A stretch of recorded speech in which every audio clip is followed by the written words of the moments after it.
Segunda parte da aula, né, a gente vai no Manifesto Comunista, né? Aí Marx escreveu o Manifesto Comunista, como a gente ia falando, né, parceria com Engels, né? Que ele, no Manifesto Comunista, procura estabelecer os planos políticos do comunismo, né? Que é um sistema de crença de um grupo de socialistas alemães radicais, né? Que é aí que começou toda essa questão aí do marxismo, né? O manifesto alega que a sociedade tinha se reduzido a duas classes em conflito direto, burguesia e classe, que é a classe detentora, né, do capital, dos recursos, e o proletariado, que é a classe trabalhadora, que produz os recursos. Então, o Manifesto Comunista, basicamente, ele fala que, entendeu? A sociedade ela é reduzida a isso, né? A palavra burguesia ela é derivada do francês bourgeois, ou burguês, que é o nome, né, do proprietário de negócios que ascendeu socialmente geral para dirigir o próprio empreendimento. Então, o que acontece? Há um outro processo de formação de burguesia até chegar, né, nessa questão que o Marx vai usar como conflito de classes, né? Aí, olha, a mudança dialética, a filosofia por trás, entendeu, do raciocínio de Marx sobre o processo de mudança provém em grande parte do seu antecessor, George Engels, que tinha descrito a realidade não como um estado de coisas, mas como um processo de mudança contínua. Então, a mudança era causada, segundo Engels, pelo fato que toda ideia ou estado de coisas conhecidos como tese, contendo dentro de si um conflito interno, a antítese, que finalmente forçava a mudança, levando a uma nova ideia, estado de coisas, síntese, e esse processo é conhecido como dialética. Então, o que acontece? Seria a questão da mudança, né? Da mudança seria a mudança de pensamento, né? Entendeu? Por exemplo, se a gente for analisar a questão da mudança do feudalismo para o capitalismo, houve uma troca, né? Uma mudança do que seria um recurso material, que seria a questão de alimento, por um recurso financeiro. Mas, apesar de ter essa mudança, continua sendo por recursos. Porque o dinheiro é nada mais, nada menos do que a representação de uma parte dos recursos que tem dentro de um país, que tem dentro de um sistema. Então, de vez de você, se você quer comprar um lápis e você produz abacaxi, de vez você levar um abacaxi, né, que pode ter um valor equivalente a um lápis, de vez você trocar pelo abacaxi, você simplesmente leva o dinheiro que representa o seu recurso para trocar pelo lápis, que é basicamente para facilitar a troca de recursos. O dinheiro é nada mais nada menos do que um facilitador de troca de recursos. A formação de classe, né? É aquela situação, né? Em princípio, os humanos faziam de tudo que precisavam. Que aí já vai pelas sociedades mais tradicionais, os povos originários, né? Que seria os indígenas. Os indígenas, ele produz a comida dele, ele caça, ele pesca, ele faz a habitação dele, ele domina todos os aspectos da sua vida em harmonia com a natureza. Só que, o que acontece? Né? A sociedade foi crescendo, foi ficando mais complexa, e aí ele começou, entendeu?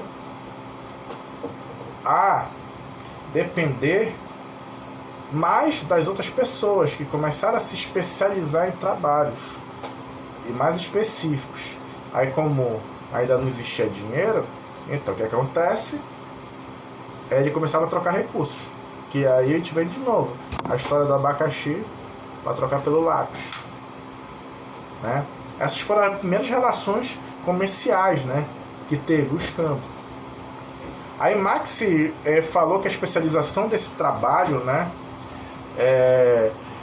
agrícola e outras classes ao longo do tempo levaram à formação de classes socioeconômicas e que levou a conflitos. Então o que acontece?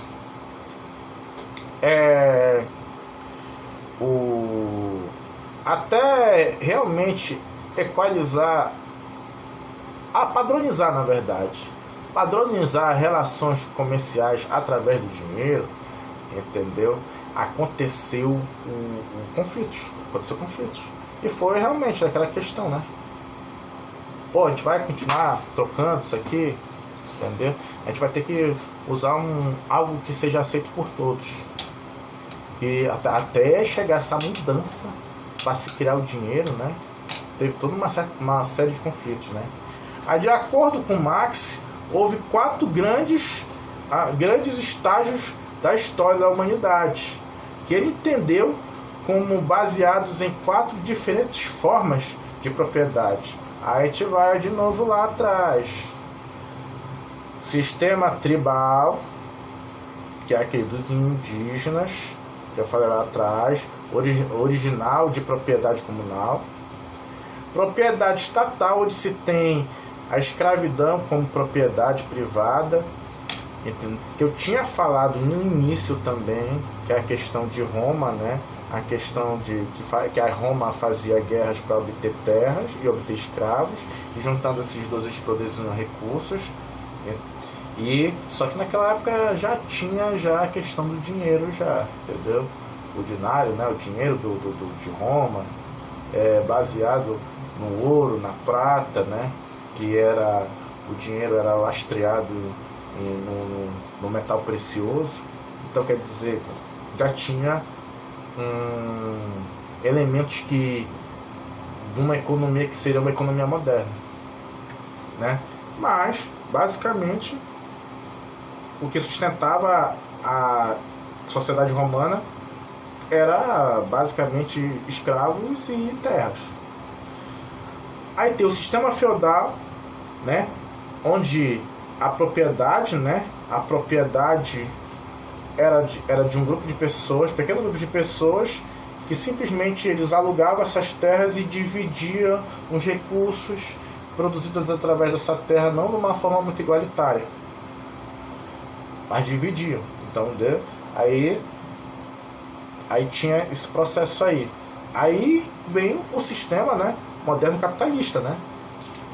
Então, quer dizer, cada um desses sistemas de modo de produção, né, a transição entre eles, né, causou conflitos e revoluções.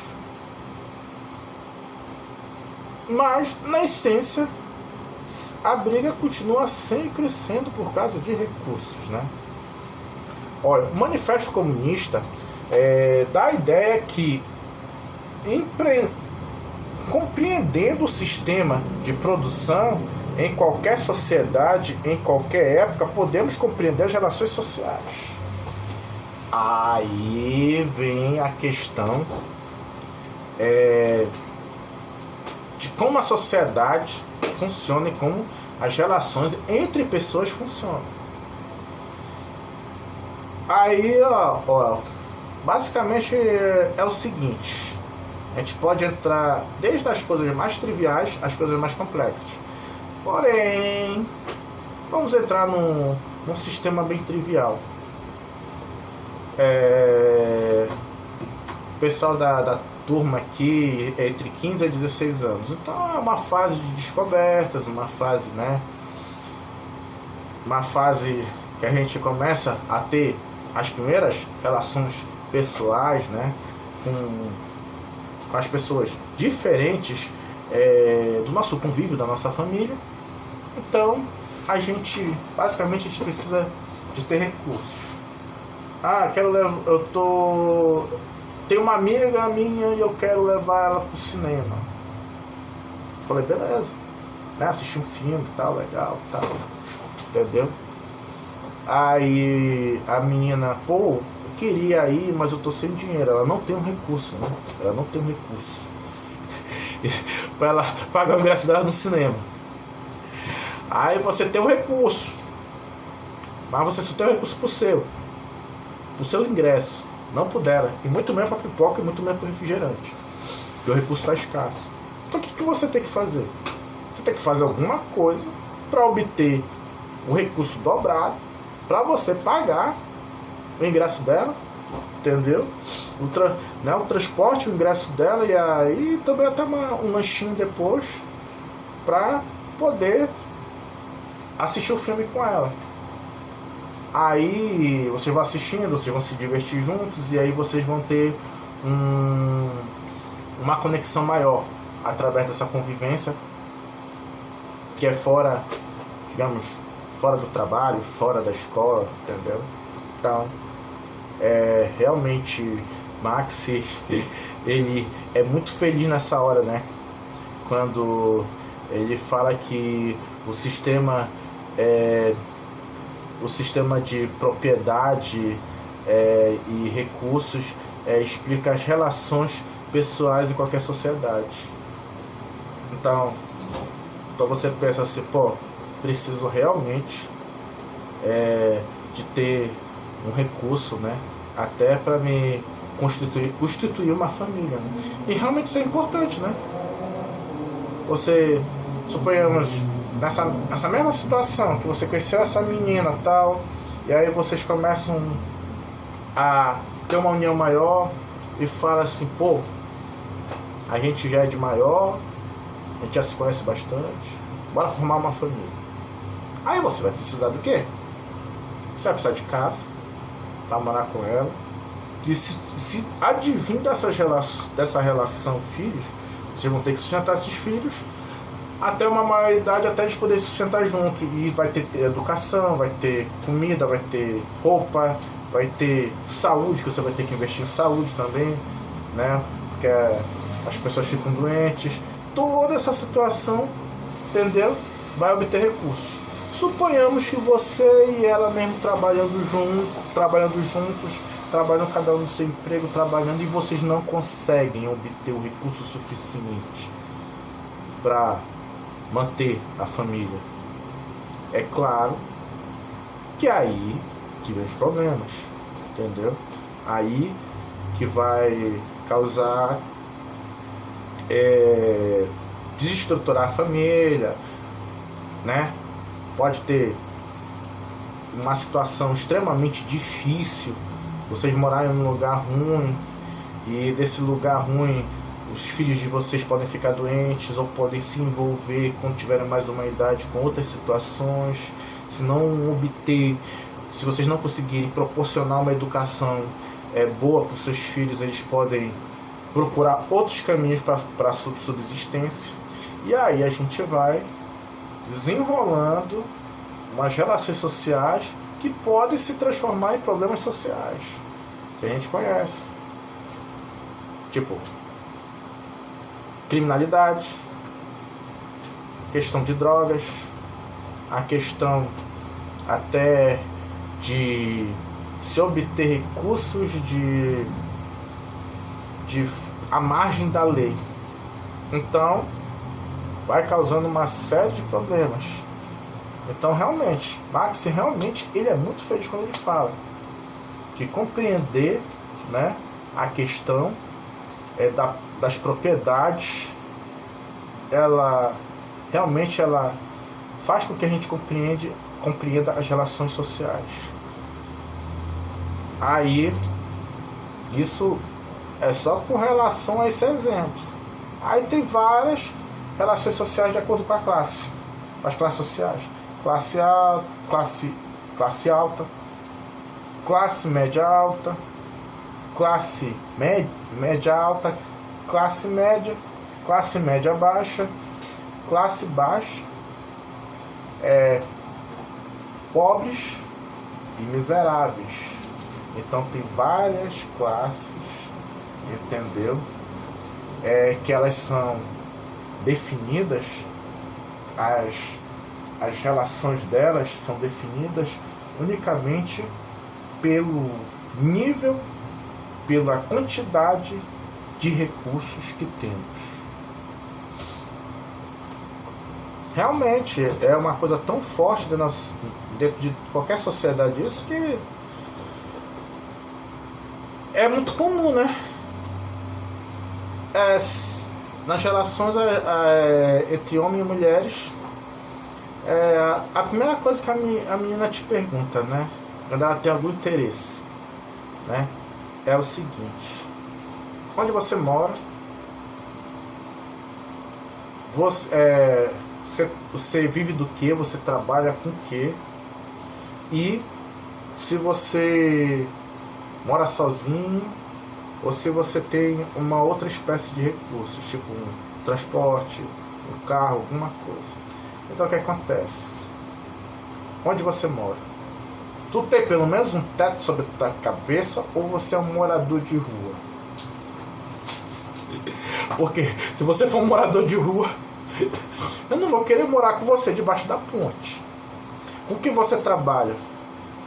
Você vai dar conta, entendeu, de comprar comida para você e para mim? Porque se você estiver passando fome, eu não vou passar fome junto com você não. Você vai passar fome sozinho. Aí depois, você mora sozinho. Tá, você tem teto sobre a sua cabeça, mas você mora num 4x2 com mais 300 pessoas, entendeu? Então se você morar amontoado, eu também não quero morar amontoado junto com um monte de pessoas. Então, por aí, né, basicamente, né, a mulher já faz uma pré-seleção de você através dos recursos. Então isso é muito comum. Primeira coisa, a galera pergunta, e por incrível que pareça, a gente vê só mulher fazendo isso, perguntando com que a pessoa trabalha. Dificilmente, quando você conhece um homem, ou um homem conhece outro homem, vai perguntar por que trabalha, né? Vai falar sobre série de outras coisas, futebol, alguma coisa tal. Não vai perguntar por que trabalha. Só depois de muito tempo vai entrar nessa questão de perguntar com que você trabalha, entendeu? Aonde você mora, e às vezes nem chega nesse nível. Você se encontra por aí e tal, encontra nos espaços sociais, né? Os espaços de interações sociais. E você fala, troca ideia e vira até amigo, tem uma certa simpatia pela pessoa, tem um telefone, mas você não sabe muito sobre a vida dela. Quem gosta de saber essas coisas é mais mulher. E quando ela pergunta essas perguntas chaves, é porque ela está te avaliando, né? Então, resumindo, até para você ter uma namorada, até para você obter uma família, né, casar, você tem que ter recursos, né? Acho que são essas pessoas. Tanto é que eu já escutei muito, né? Quando eu era estudante de filosofia, a minha perguntavam pra mim em que eu trabalhava, onde eu morava e tal, e ela falava assim, pô, além de feio, ainda é pobre. Continuo feio e continuo pobre. Mas pelo menos eu não passo mais fome. Melhorou, né? Tive uma ascensão social, saí da classe miserável e fui para a classe pobre, pô. Então quer dizer, né? Eu tive uma melhoria. Eu não tinha casa antes, agora eu tenho casa e eu não passo mais fome. Então quer dizer, eu subi de classe social. Eu era miserável, agora sou pobre. Aí tô dando aula aqui no ensino médio, aí futuramente, né?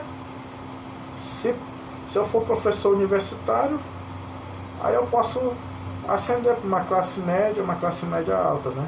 Porque rico, né, para ser classe alta, nunca vou ser, né?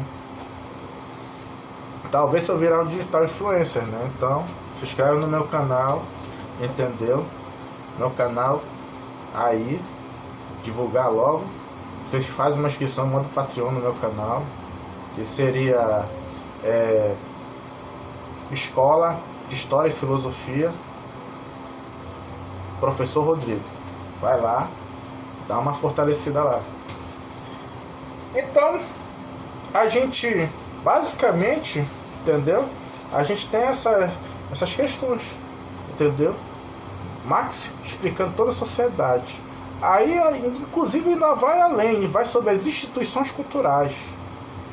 Marx também acreditava que uma análise na base econômica de qualquer sociedade nos permite ver que quando seu sistema de propriedade se altera, também mudam as superestruturas políticas e leis, e arte, religião e filosofia.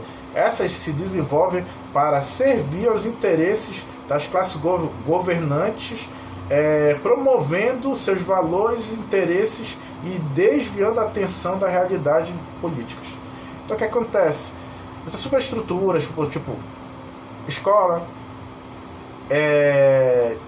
religião, elas sempre têm um discurso que vai colaborar com o governo, até porque elas podem ser perseguidas. Então a gente vai ao exemplo do xadrez, né? Então, cada estrutura dessa, cada casinha dessa, ela é como se fosse uma subestrutura. Então quer dizer, por exemplo, a igreja, ela está servindo ao Estado, né? Vai ajudando a manter a questão do status quo, né?